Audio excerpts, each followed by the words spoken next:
usonqonqo lo wakwakhumalo.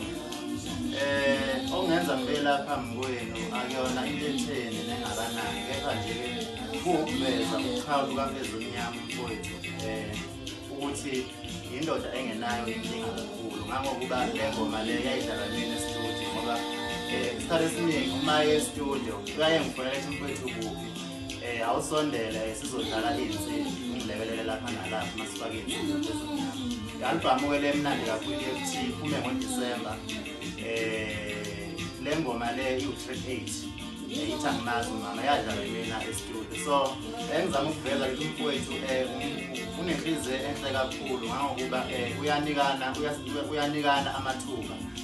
Akusiwo umuntu onomona ukuthi ngizoba ngedwa e-studio. So nje-ke ngiyafisa kakhulu uNkulunkulu emgcine ngale nhliziyo yanayo.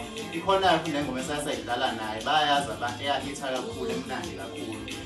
Ethi dani moya wedwa ongazange ushaya isandla makufika kuleya ndawo. Ingoma yakamnandi kakhulu esasihlala naye. So nje ngiyabonga mfowethu Mfezimnyama uqhubeke nenhliziyo yakho nayo sibambele nayo.